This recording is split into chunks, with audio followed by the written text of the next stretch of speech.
todo lo que necesito. Tú me llevas al lugar donde encontré descanso.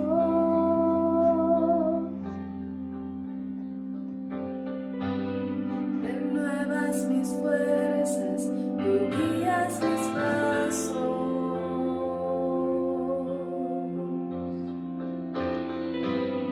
Renuevas mis fuerzas, tú guías mis pasos. Tu amor inagotable es, tu bondad me persigue, te persigo. En tu mesa me diste un lugar, me recibes en casa para siempre.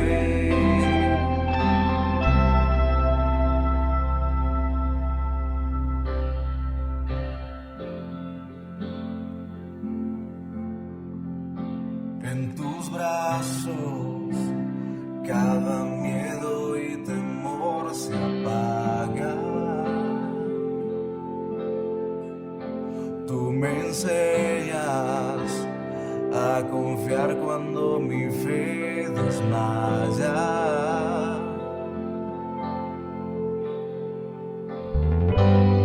Renuevas mis fuerzas, tú guías mis pasos.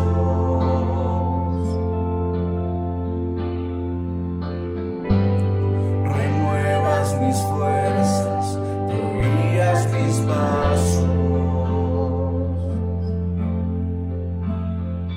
Tu amor inagotable es, tu bondad me persigue, te persigo.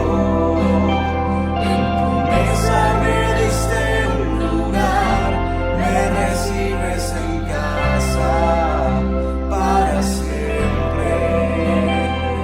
Tu amor inagotable es, tu bondad me persigue, te persigo.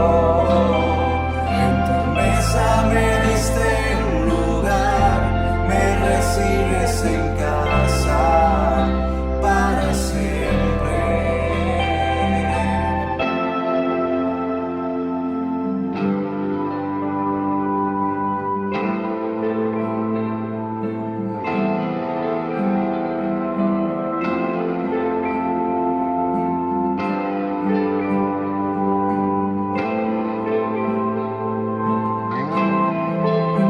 Aunque pase por el mar de la sombra y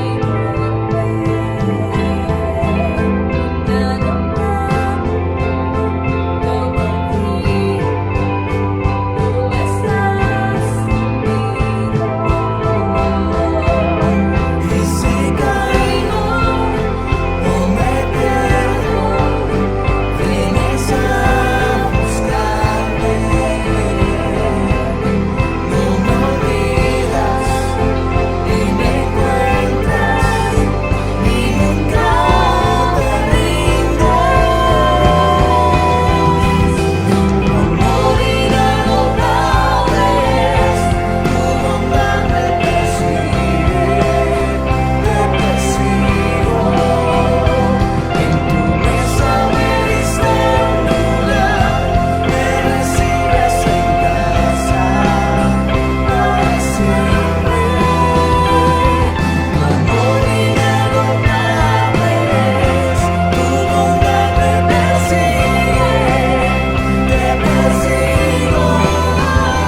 En tu mesa me diste un lugar, me recibes en casa para siempre.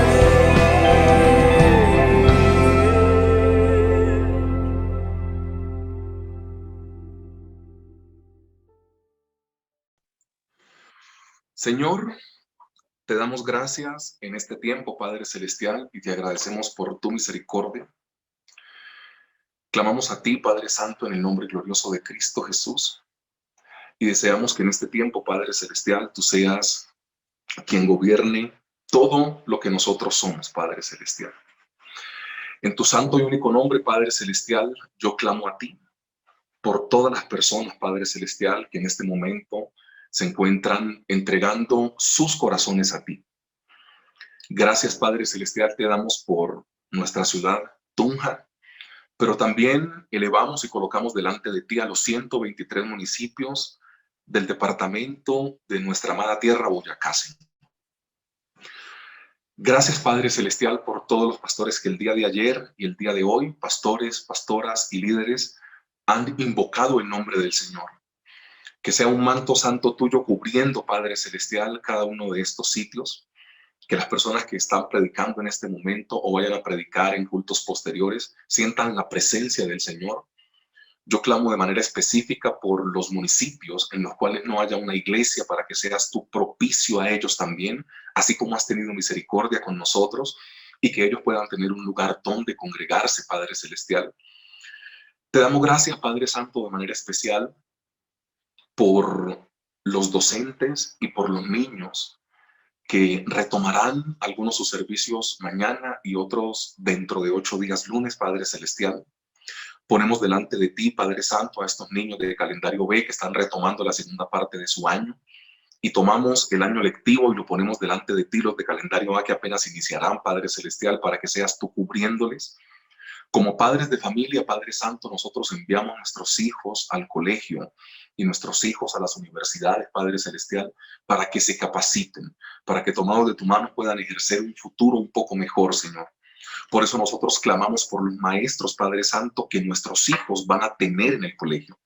Clamamos, Padre Celestial, por estos maestros, que sean tocados por ti, que no sea únicamente una instrucción académica, sino que sea una instrucción académica, pero rodeada de algo espiritual. Ponemos delante de ti, Padre Celestial, el regreso a clase. Ponemos delante de ti a los colegios que en su haber quisieran manejar la alternancia, pero ponemos, Padre Celestial, sobre todas las cosas, la educación de nuestro país en tus manos. Que este año que apenas comienza, Padre Celestial, y los de otro calendario que están retomando, sepan y entiendan que tú eres Señor de ellos y que es un privilegio, porque en otros países no lo tienen, el poder ir al aula de clase o a las universidades. En tu santo y único nombre colocamos este tiempo delante de ti. Amén y amén, Señor. Amada iglesia, muy buenos días, un abrazo muy especial. Es un gusto tremendo poderles ver, poderles tener. Ya nos saludamos al principio. El texto, mientras que usted lo va buscando y le voy contando algunas cosas, el texto que Dios nos regala para este tiempo de hoy es Juan capítulo 21. Tenga la amabilidad y le busca. Juan capítulo 21, en el cual el Señor Jesús narra una historia, el evangelista Juan, perdón, narra una historia maravillosa de lo que fue esta vida con el Señor Jesús. Hoy nosotros tenemos el último domingo del mes de enero, del primer mes del año. Y este fue uno de los últimos, y no el último, perdón, mensaje que el Señor Jesús deja a los discípulos. Tercera vez que se aparece a ellos, después de haber resucitado, ya va a ser recibido en el cielo, y Él siente la necesidad de aparecerse otra vez y dejar este mensaje que hoy estamos compartiendo. Entonces, qué bueno es colocar atención a estas últimas palabras, ¿no? Es como cuando una persona va a pasar de esta vida a otra y llama a sus familiares. Esa reunión siempre se recuerda mucho, porque ahí está o el testamento o está el deseo de esa persona que va a fallecer. Y aquí se encuentra a un Señor Jesús resucitado, tercera vez que se aparece a ellos. Antes de ser recibido arriba, Él intenta tener esta predicación o este bosquejo, este texto bíblico que vamos a compartir hoy, fue el último que Él compartió con ellos. Entonces, qué bueno es reposar nuestra mente en las últimas intenciones del Señor Jesús. Entonces, Juan, capítulo 21, en el verso 1, en el cual la palabra del Señor dice de la siguiente manera. Después de esto, el Señor Jesús se manifestó otra vez a sus discípulos junto al mar de Tiberías, y se manifestó de la siguiente manera. Estaban juntos Simón Pedro, Tomás llamado el Dídimo, Natanael de Caná de Galilea, los hijos de Zebedeo y otros dos de sus discípulos. Simón Pedro les dijo, voy a pescar. Ellos le dijeron, vamos nosotros también contigo. Fueron y entraron en una barca y aquella noche no pescaron nada. Cuando ya iba amaneciendo se presentó el Señor Jesús en la playa, mas los discípulos no sabían que era el Señor Jesús y les dijo, hijitos, ¿tenéis algo de comer? Le respondieron no. Él les dijo, echad la red a la derecha de la barca y hallaréis. Entonces le echaron y ya no la podían sacar por la gran cantidad de peces.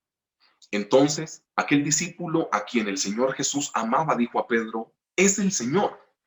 Simón Pedro, cuando oyó que era el Señor, se ciñó la ropa porque se había despojado de ella y se echó al mar.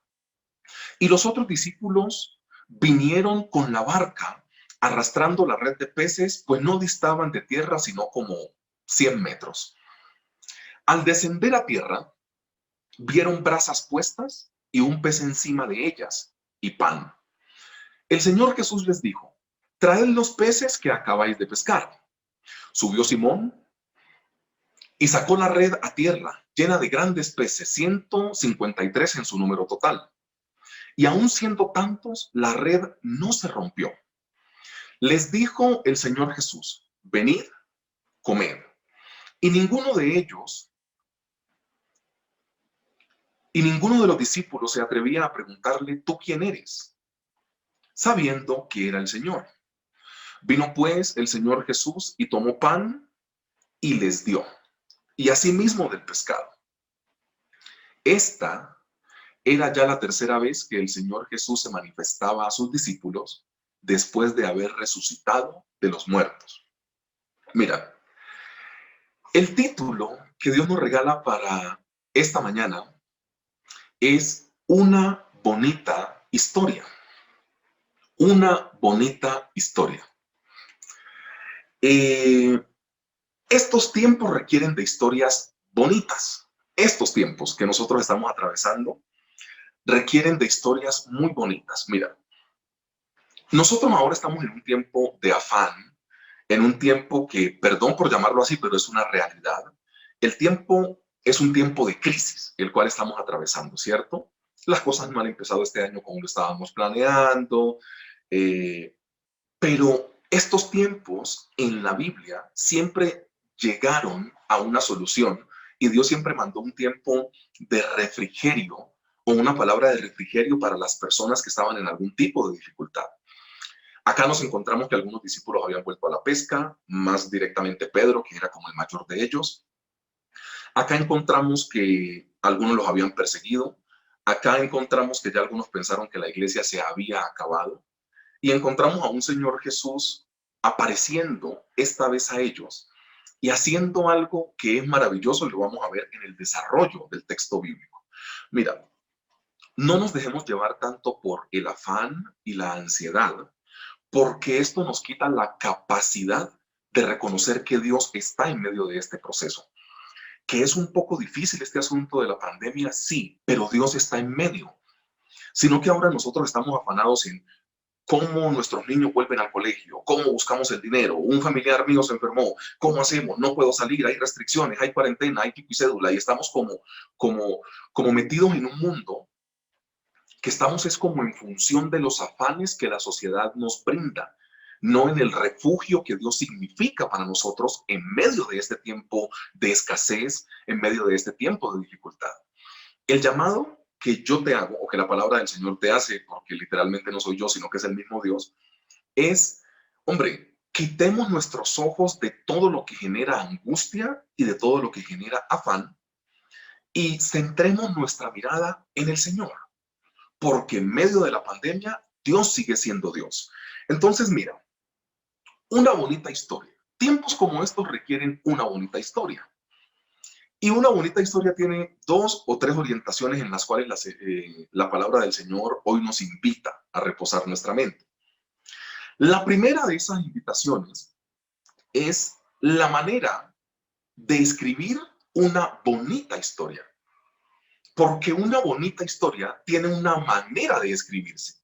De hecho, si hablamos de literatura, las historias son muy buenas, o para utilizar la palabra bonita, que es el título que Dios nos regala para hoy, tiene que ver con la riqueza de su escritura y la manera en la cual se narra. Y esta es una muy bonita historia, pero esa bonita historia tiene una manera. Por eso el primer punto de predicación es la manera de escribir una bonita historia.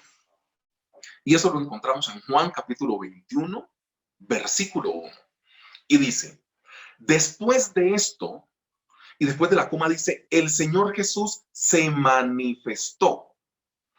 Este es un texto bíblico que leímos, es muy corto, no recuerdo al final, leímos 13, 14 versículos, y la palabra manifestación aparece 3 veces en su lenguaje original. O sea, dice, después de esto el Señor Jesús se manifestó otra vez a sus discípulos junto al mar de Tiberías y se manifestó de esta manera.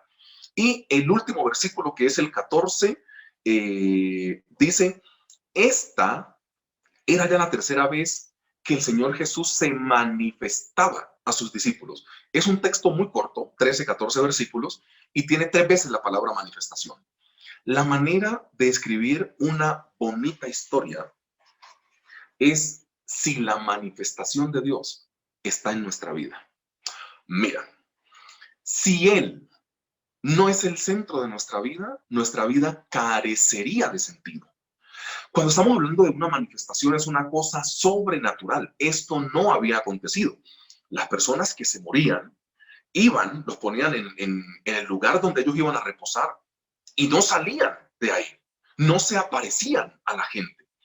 Y esta manifestación del Señor Jesús, Él la tuvo con ellos, porque Él requería, o sea, Él en su haber dijo, ellos necesitan de ahora en adelante una manifestación divina para poder vivir.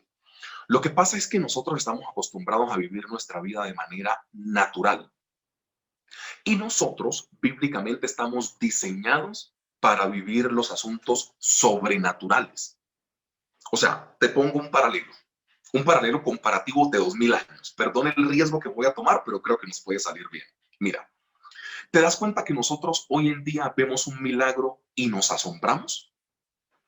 Pero te das cuenta que en el paralelo comparativo hace 2000 años había un milagro y era normal. O sea, hoy nosotros vemos un milagro y lo testificamos o lo capturamos en fotos y en videos porque para nosotros es una cosa increíble. ¿Por qué lo sobrenatural de Dios es increíble para nosotros? Porque la iglesia siempre ha orado por cosas naturales. Y nosotros estamos desconociendo que estamos diseñados por el mismo Dios para vivir cosas sobrenaturales. O sea, mira, uno de los pasajes que tengo en mi cabeza, ¿te acordás que dice que sacaban los enfermos a las plazas, a las calles de las plazas, para que al pasar el apóstol Pedro, su sombra hiciera el milagro? Y cuando vos y yo leemos esto, o lo escuchamos, decimos, uy, no, pero espérate, ¿cómo la sombra de Pedro sanaba? Sí. Te hago la pregunta, ¿alguna vez has leído en los 4 evangelios que las personas se escandalizaran porque la sombra de Pedro sanara? No, porque era algo normal. O sea, la manifestación de Dios era un asunto tan normal en la vida de la iglesia primitiva que aquí no importaba. Aquí sí hacemos milagros, aquí se toca, perdón por lo que voy a decir, pero son milagros que hizo el Señor Jesús. El Señor Jesús para soltar la lengua de alguien escupió en la boca de alguien, necesitaba liberar los ojos, o sea, dejar que una persona fuera ciega y pasara a ser una persona normal. ¿Qué hizo? Escupió en tierra, hizo lodo, lo puso en los ojos y pudo ver. Al leproso le imponía las manos, él no se contagió, el leproso quedó sano. O sea, de este tipo de cosas sobrenaturales que hoy vos y yo vemos con cierto asombro, en el paralelo comparativo que estoy haciendo, era un asunto normal. Y la palabra lo cuenta, la palabra del Señor lo cuenta como si fuera una cosa muy normal. Es en serio, mira, dice algo así, ¿no? Y dice, y sacaban los enfermos a las calles para que al pasar Pedro, su sombra los sanara. Amén. Y siguen al siguiente capítulo. Y para, o sea, para vos y para mí es, wow, la sombra de Pedro podía sanar. Dios mío, no. El escritor bíblico dice, era normal que los sacara. ¿Qué te intento decir acá? la iglesia tiene que dejar de orar por las cosas normales o naturales y empezar a orar por lo sobrenatural de Dios. Y lo primero que la iglesia tiene que hacer para que lo sobrenatural de Dios pueda venir a nuestra vida es dejar la pena, dejar la vergüenza y empezar a orar para que estas cosas sobrenaturales acontezcan. Porque hay sueños de nosotros que requieren muchísima salud, muchísima logística, muchísimo dinero. Entonces, cuando vos vas a orar por algo, vos vas a decir, Señor, yo quiero que, yo no sé, tu sueño ha sido tener una fundación, tu sueño ha sido tener un albergue para animales, tu sueño ha sido cualquier tipo de cosa. Y cuando vas a orar por eso, tenés en tu mente tiempo de pandemia, no hay finanzas, inflación subió, somos un país pobre y empezás con un poco de cosas en tu cabeza. La cosa es, ¿por qué no pasar de lo natural a lo sobrenatural en Dios? Ellos no hubiesen podido entender nada de lo que estaba pasando si no tuviesen su mente adecuada a una mente sobrenatural. Me explico. El Señor Jesús muere. Este es el tercer día que Él se aparece. Esto está por encima del día 30. O sea, esta aparición es más o menos entre el día 30 y el día 40, después de su muerte. Si ellos no tuvieran su mente adecuada a lo sobrenatural, dicen, ¡oh, Dios mío, un fantasma! Y se van corriendo. Mira, esto es lo que puede llegar a pasar y así el símil o comparación me funciona un poco más. La pregunta eh, para poder concientizarte de lo que yo estoy intentando decir es, si el Señor Jesús se te aparece ya, ¿tienes la mente sobrenatural para entender que Él se puede aparecer o no la tienes? El ejemplo que estoy colocando puede ser hasta jocoso. Claro, a mí se me aparece una persona que ha vivido conmigo por encima de 3 años. Yo salgo corriendo. ¡Oh, un fantasma! Y salgo corriendo. No, los discípulos tenían su mente tan adecuada a lo sobrenatural. Piensa en esto, que para ellos fue normal que el Señor Jesús se apareciese a ellos después de 30 días. No hay ningún tipo de problema. ¿Por qué? Porque su mente estaba adecuado a lo sobrenatural. Si la iglesia, porque una bonita historia tiene que ver con lo sobrenatural de Dios, con las intervenciones divinas de Dios, y para ser fiel al texto bíblico, con las manifestaciones de Dios en tu vida. 3 veces escribe la palabra manifestación en 14 versículos, porque lo que Dios quiere es que para escribir una bonita historia en tu vida, tiene que ser con la majestuosidad de Dios, tiene que ser con lo sobrenatural de Dios. Hombre, no oremos por cosas naturales, porque lo natural lo podemos conseguir con nuestro esfuerzo. Paso. Es tan simple. Paso. ¿Qué es lo que te intento decir? Nosotros necesitamos, para poder escribir una bonita historia, la manifestación sobrenatural de Dios en nuestra vida. Si no, no lo vamos a poder hacer. Mira, ¿para qué Dios trae una manifestación sobrenatural para nuestras vidas? La primera intención de Dios, o lo que se muestra en el texto bíblico, es para poder trabajar con nuestro pasado. No podemos desconocer, y aquí no podemos decirnos mentiras, que nosotros hoy somos el producto de un pasado bueno, un pasado malo, un pasado tortuoso, un pasado en dificultad, no importa. Nosotros somos hoy en día el resultado de nuestro pasado, así queramos o no. Y en el pasado, el Señor Jesús tiene una intención muy bella y espero que usted me acompañe en esta explicación que le voy a dar. La manifestación de Dios lo primero que hace es trabajar con tu pasado, porque Dios entiende que si no resolves cosas, recuerdos y dolores del pasado, te va a quedar muy complicado llevar una vida futura saludable con el Señor. Al pasado hay que colocarle atención. No estamos hablando de que Dios dice que Él se olvida de que se olvidó y que nuestros pecados y nuestro pasado lo echó al fondo del océano. No estoy hablando de esta interpretación bíblica. Estoy hablando de que hay cosas en nuestra mente del pasado que nos lastiman y que van a influenciar la manera en la cual recibimos el Evangelio. ¿Dónde vemos el pasado en este texto bíblico? Para hablar de una manifestación de Dios y para aseverar que la manifestación de Dios lo primero que quiere hacer es llegar a trabajar con tu pasado. Lee conmigo Juan 21, versículo 2, ¿cierto? Estaban juntos porque en los personajes bíblicos se muestra cuál es la intención que Dios quiere tratar. Dice Juan 21:2, estaban juntos Simón Pedro, Tomás, llamado Dídimo, Natanael de Caná de Galilea, o Bartolomé, y los hijos, dice, los hijos de Zebedeo. Ustedes saben que son Juan y Jacobo, ¿cierto? O sea, Jacobo Santiago, Juan y Jacobo. Dice, y dos discípulos más, ¿cierto? Y otros dos de sus discípulos. En su número total son 7. ¿Y de dónde sacamos que, según lo que yo estoy exponiendo hoy, la primera manifestación sobrenatural de Dios lo que quiere hacer es borrar cosas de tu pasado? Porque hay gente que está tan anclada al pasado con dolores, sufrimientos, que eso les impide continuar con el Señor. Y mira, y yo no quiero ser muy atrevido en el tema, pero necesito decir lo que tengo en mi mente y en mi corazón. Yo estoy muy seguro que Dios ha mandado esta palabra precisamente el día de hoy. Y las personas que están escuchando esta palabra necesitan trabajar con su pasado. Porque Dios no hace nada al azar.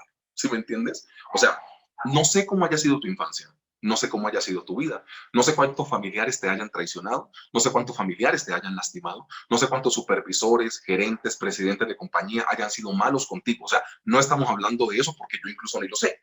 O sea, no me interesa como tal conocer la historia.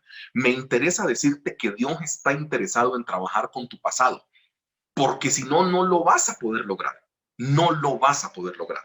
Entonces, mira, vamos llegando al punto que yo les quiero exponer. ¿Cuántos discípulos tuvieron, por decirlo así, problemas con el Señor Jesús? Entonces, fácilmente y rápidamente, los hijos de Zebedeo, Juan y Jacobo, querían lugares de privilegio, ¿no? O sea, orgullosos. Concédenos que en tu reino uno se siente a tu derecha y otro a tu izquierda, ¿no? O sea, imagínate. Entonces, orgullo. Entonces, ahí está Juan y Jacobo, orgullosos. Pedro le niega. Judas le vende. Tomás, llamado Dídimo, recuerdas que un día él se aparece, el Señor Jesús, y Tomás está quizá comprando los alimentos o está haciendo algo por fuera. Y cuando el Señor Jesús se va, Tomás llega y le dicen, Tomás, el Señor ha resucitado. Y Tomás dijo, hasta no introducir el dedo dentro de su llaga, yo no voy a creer nada. Falta de fe. Ahí está el quinto. Y Natanael o Bartolomé. ¿Recuerdas que un día, por allá en Juan capítulo 1, no lo busque porque usted es muy buen biblista y yo le voy a contar la historia, pero usted recuerda la historia. ¿Recordás que un día, por allá en Juan capítulo 1, el Señor Jesús llama a Felipe, ¿cierto? Entonces, ellos van caminando y Felipe se encuentra a Natanael. Y Felipe le dice a Natanael, camina que el Señor Jesús está. Este fue del que habló Moisés. Y te acordás que Natanael dijo, ¿de Nazaret puede salir algo bueno? Entonces, ahí encontramos a los 6 personajes que tuvieron como un choque con el Señor Jesús. Pedro y Judas, muy notorios. Juan y Jacobo, muy notorios. Tomás, llamado Dídimo, hasta que no meta el dedo en la llaga no creo. Y está Natanael que, él dijo, de Nazaret no puede salir nada bueno. Por allá en Juan capítulo 1, se lo puede buscar después.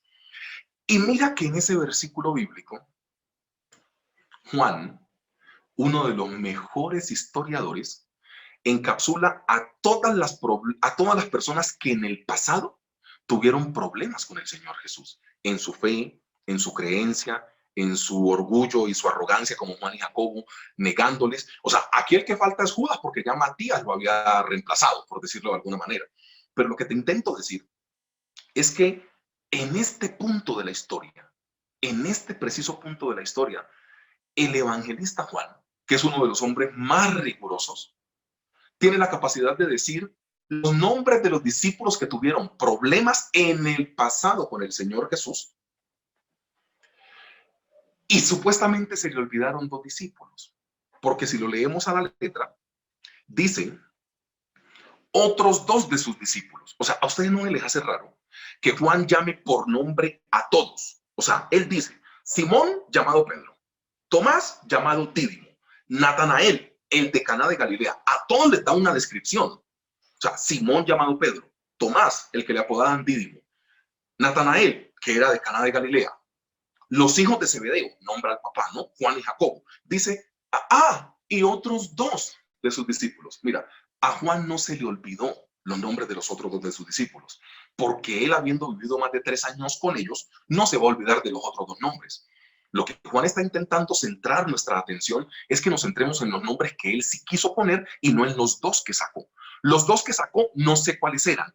Los 5 que dejó, sí tuvieron problemas en su pasado con el Señor Jesús, que fueron Pedro, que le negó; Judas, que le vendió; Juan y Jacobo, que tuvieron problemas pues como en su ego y en su orgullo; Tomás y Natanael. A estos el Señor Jesús quería aparecérseles y trabajarles con su pasado, porque en un pasado habían tenido algo más o menos de choque, por decirlo de alguna manera, con el Señor. Y aquí es donde viene lo bonito del Evangelio.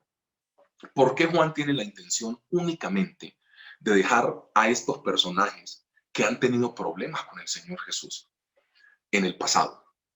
Porque Dios entendió hace mucho tiempo, y Juan lo pudo discernir, que la manifestación divina, lo primero que tiene que llegar a hacer es a trabajar con nuestro pasado. Y yo no entiendo cómo, teniendo textos bíblicos como este, hay gente que cree que ha sido muy mala para poder trabajar con el Señor Jesús. O sea, me explico. Hay gente que, leyendo textos como estos, sabiendo que el Señor Jesús se le aparece a la gente que ha tenido problemas de ego, problemas de fe, problemas con el dinero, problemas con su creencia en Él, problemas de ser altivos. El Señor Jesús se le aparece.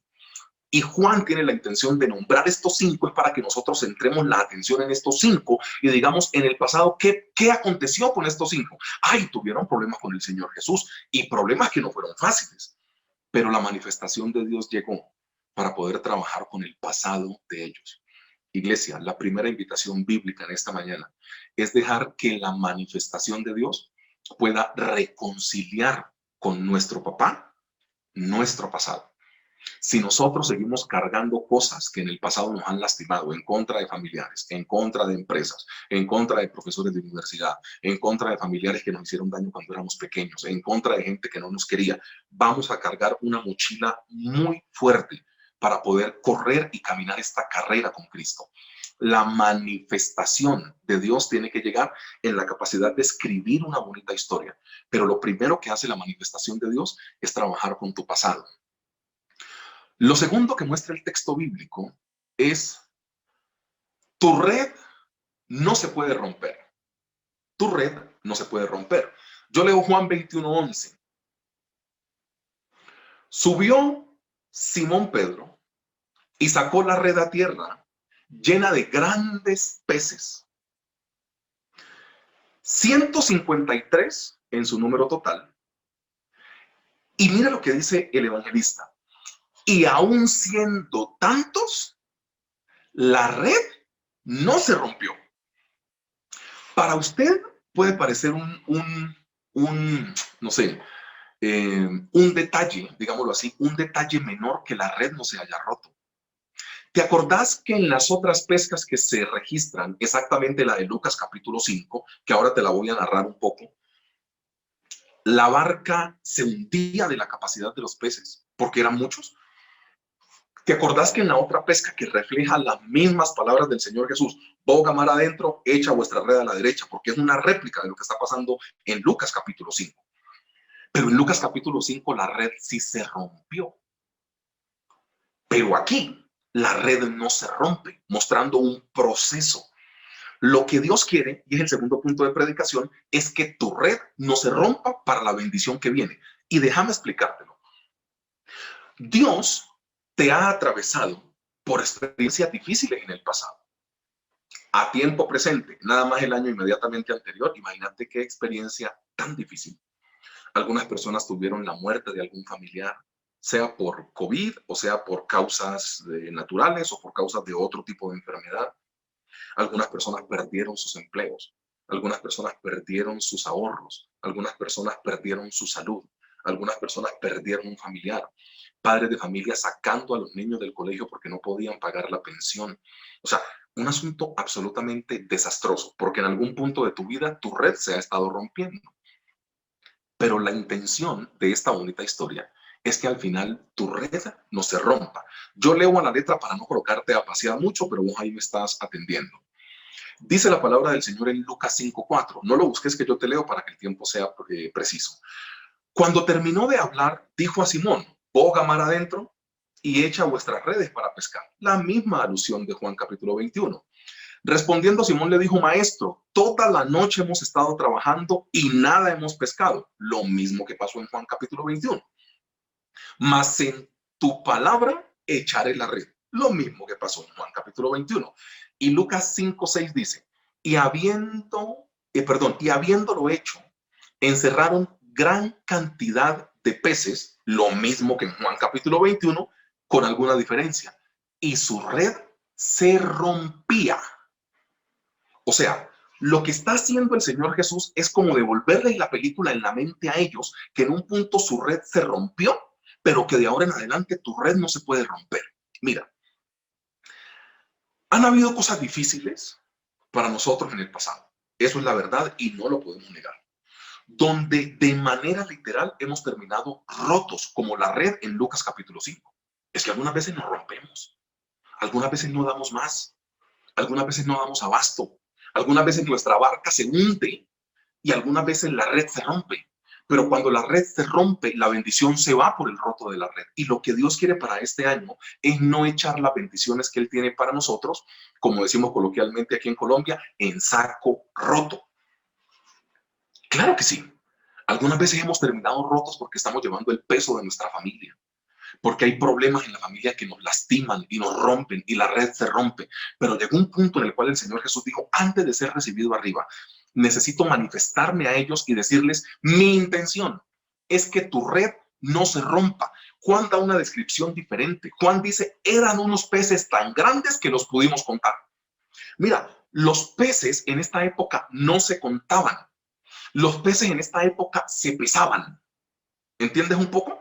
O sea, se pesaban en algunos cestos o algunos canastos, para que usted me entienda un poco más. Se llenaba el canasto y eso tenía, por ejemplo, esto vale 3 denarios, este canasto lleno. El canasto mediano vale 7 denarios. O sea, se llenaba una medida y se pagaba. No se contaban los peces.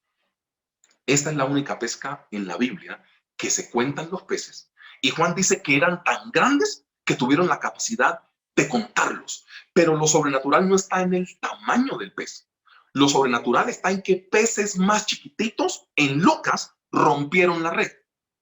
Y aquí ya ha pasado un tiempo de preparación en el cual Dios quiere colocar cosas grandes en tu vida, pero que tu red no se rompa. Hermanos, el pasado no hay que despreciarlo, hay que aprender de él, porque es la manera en la cual Dios va a fortalecer tu red para la bendición tan grande que Él quiere traer para tu vida. ¿El pasado qué hace? Llenarte de experiencia, que no te volvás a equivocar como te equivocaste en el pasado. O sea, el pasado lo que hace es brindarte experiencia.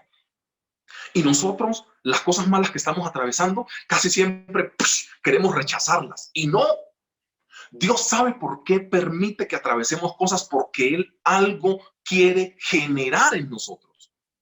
Los mismos discípulos que están pescando en Lucas son los que están pescando acá en cabeza de Pedro. Y Pedro, claro que en su mente tiene: wow, allá eran peces más pequeños y la red se rompía y las barcas se hundían. Aquí son peces absolutamente grandes y la barca no se hunde y la red no se rompe, porque la intención de Dios es llevarte a un punto en el cual tu red no se rompa. No desprecies el pasado, aprende de él, no lo reprendas el pasado, preguntarle al Señor qué te quiere enseñar. Sino que a nosotros nos pasa alguna cosa mala, hermano, y nosotros hacemos un show, qué cosa tan brava. O sea, cosas negativas pasan y nosotros nos queremos morir de la pena. Y es la experiencia que Dios te está haciendo ganar para que después tu red no se rompa. ¿Recuerdas la vida de José? Que la predicamos, creo que fue el año pasado antes de terminar. Hicimos una serie los días martes con la vida de José. Génesis 37 al 45, el que fue vendido por sus hermanos porque le tenían envidia y no podían tratarle pacíficamente. Ah, que le tocó duro a José, sí, pero entonces lo vendieron como esclavo. Ah, caramba, vendido como esclavo.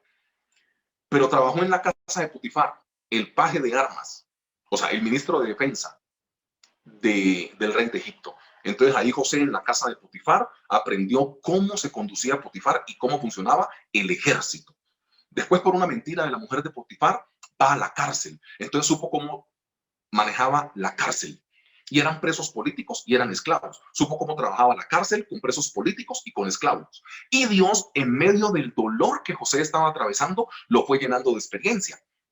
Estamos hablando de que José es vendido como esclavo y José va ganando experiencia en la casa de Potifar, sabe cómo funciona la guerra, estamos en época de guerra, sabe cómo funcionan los presos políticos y los esclavos, con eso esa era la fuerza laboral de los imperios. Ok. En la cárcel tuvo contacto con el copero y con el panadero, los cortesanos que sabían cómo se trataba al rey.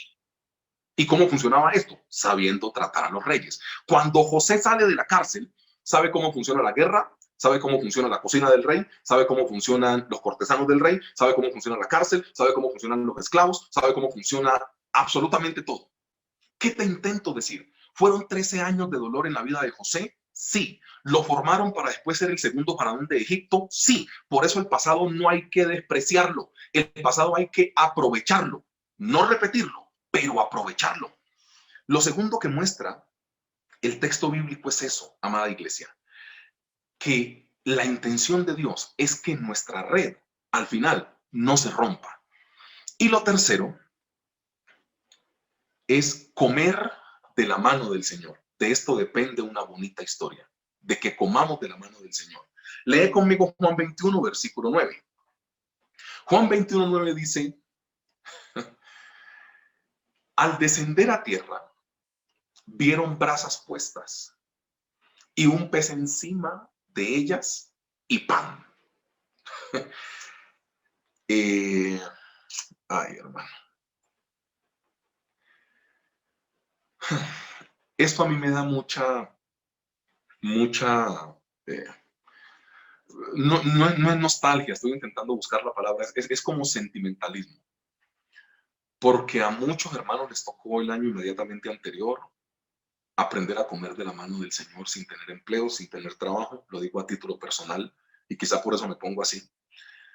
Porque la iglesia no ha entendido que lo que Dios quiere es que nosotros comamos de su mano, no de nuestro trabajo.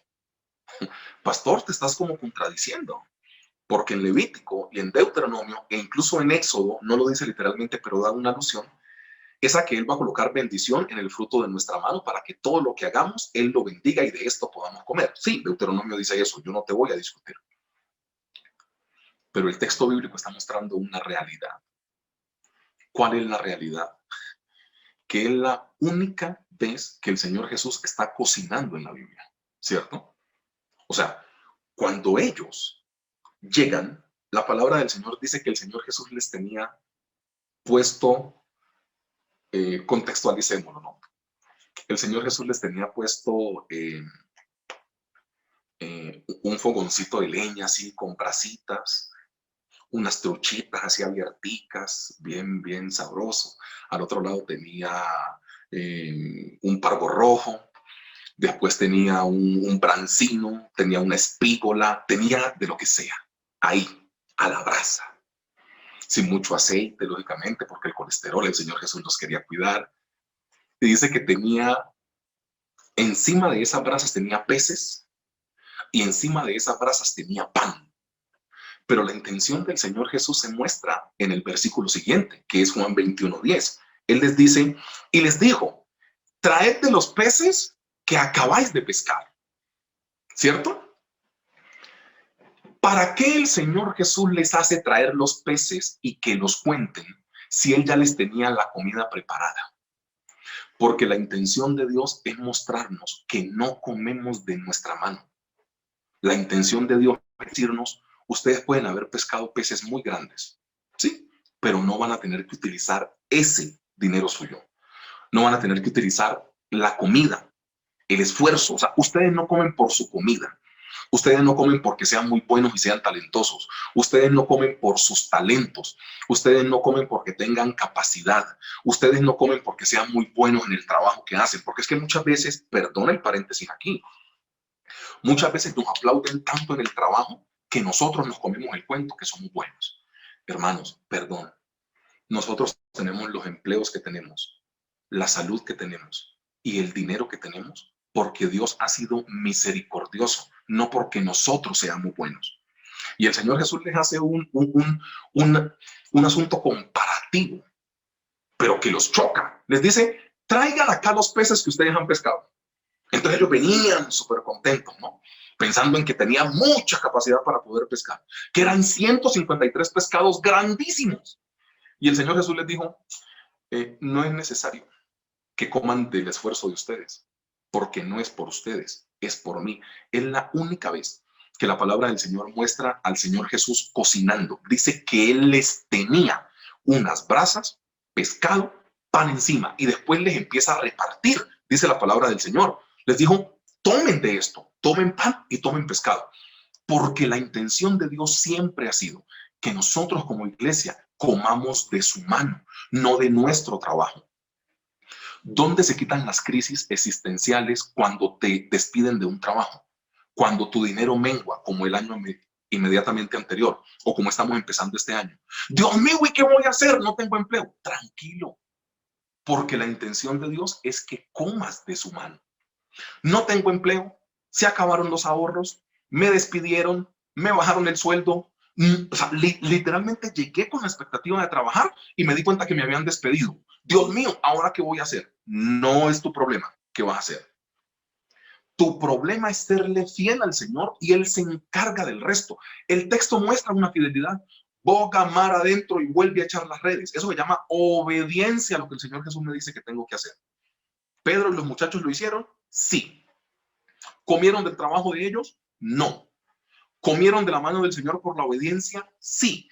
Dios les hace, mira, el Señor Jesús les hace les hace traer los peces y les hace contar los peces para que ellos entiendan que así el fruto de la mano de ellos sea muy bueno, que así sean excelentes pescadores, que así sean excelentes en lo que están haciendo.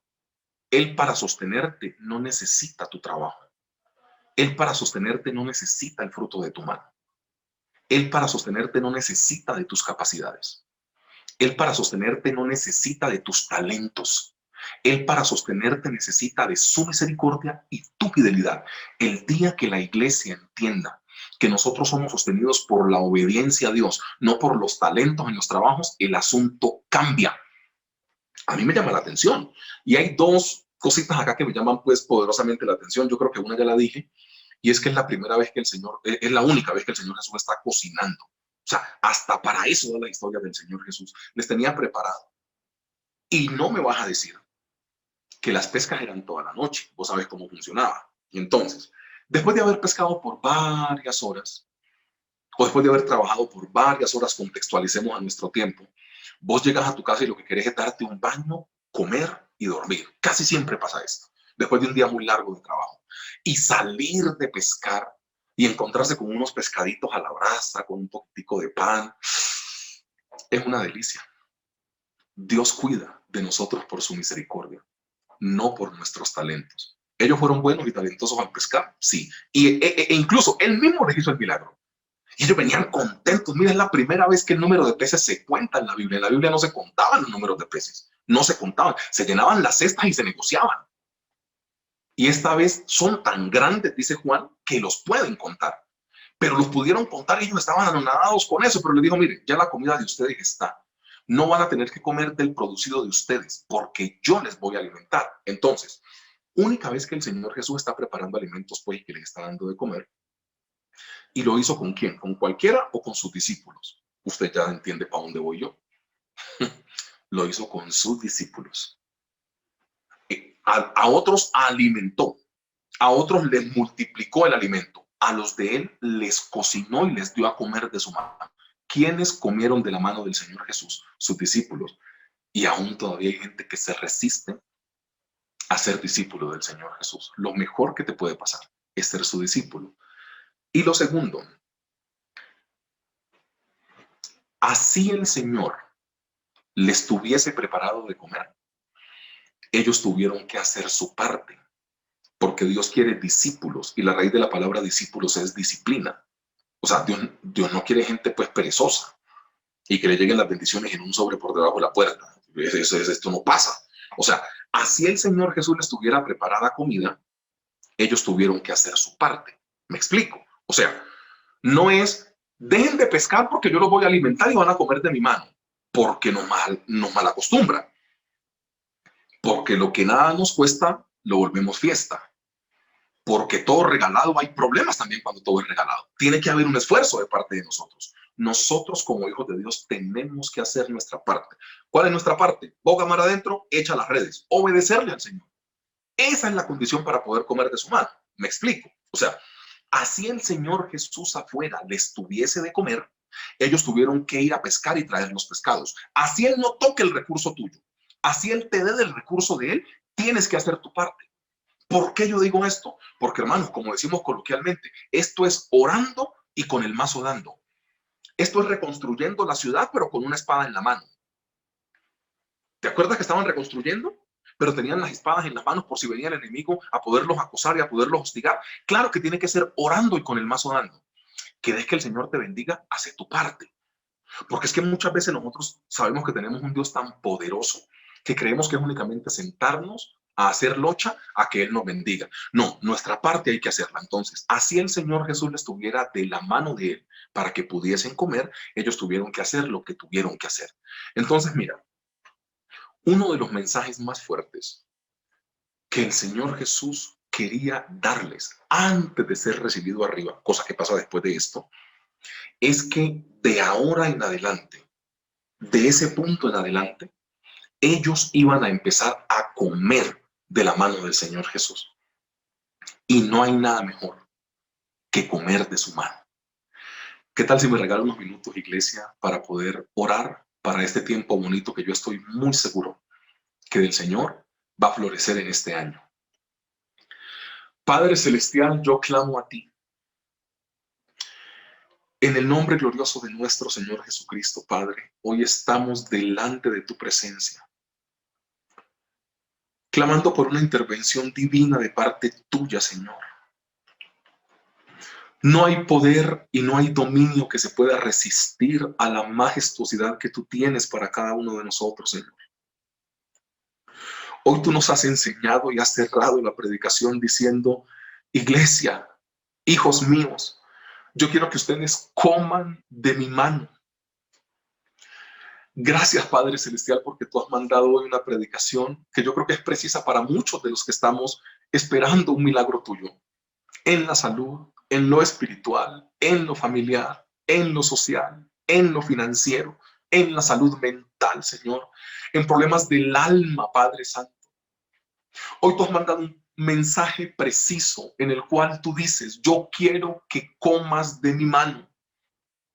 Y claro, Padre Celestial, que el mensaje es preciso porque a este punto, a día de hoy, muchos de los que estamos escuchando este mensaje no sabemos qué tenemos que hacer con nuestra vida. Han pasado meses en los cuales no hemos obtenido algún tipo de respuesta, Señor. Pero hoy tú has llegado con tu bendita palabra, porque es tu mente escrita, Padre Santo, para podernos decir, tranquilos, hijos míos, porque al final ustedes terminarán comiendo de mi mano. Ayúdanos a ser obedientes a ti, porque lo único que tú pides, Padre Celestial, es obediencia de tus hijos. Lo único que tú pides, Padre Celestial, es obediencia y disciplinas espirituales. No hay nada mejor, Padre Celestial, que en el momento de la crisis saber que estamos bien contigo, que te hemos sido fieles a ti, que hemos seguido tus mandamientos, que hemos hecho lo que a ti te agrada, Señor. Por eso hoy es un día preciso para poder pedir perdón por si en algún punto de nuestra vida, que seguramente así ha sido, te hemos fallado, Señor. Hoy es un punto preciso para poder decirte, Padre Celestial, no me tomes en cuenta mis pecados y permite, Padre Celestial, que pueda comer de tu mano. Este año que apenas arranca con tanta incertidumbre, que no sabemos qué está planteando, que no sabemos qué está proporcionando literalmente.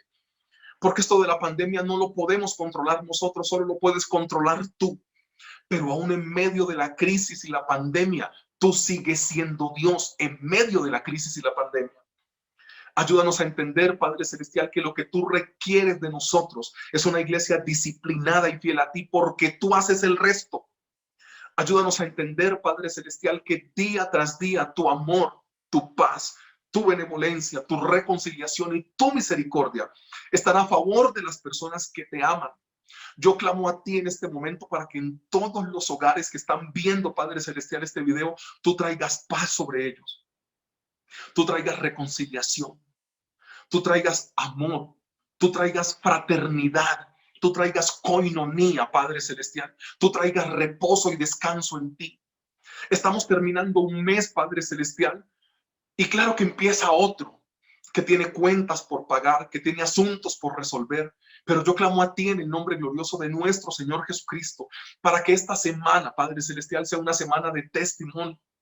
Provee los recursos que los hermanos y hermanas necesitan para poder desempeñarse en sus vidas. Provee la salud que ellos necesitan, la salud mental, la tranquilidad espiritual. Que seas tú, Padre Celestial, dando semilla al que siembra y pan al que come, por amor únicamente de tu nombre. Hoy estamos adorando y bendiciendo tu nombre, Padre Celestial, para que seas tú el único capaz de alcanzarnos. Gracias porque no te buscamos nosotros a ti, sino que tú nos buscaste a nosotros y nos saliste al encuentro.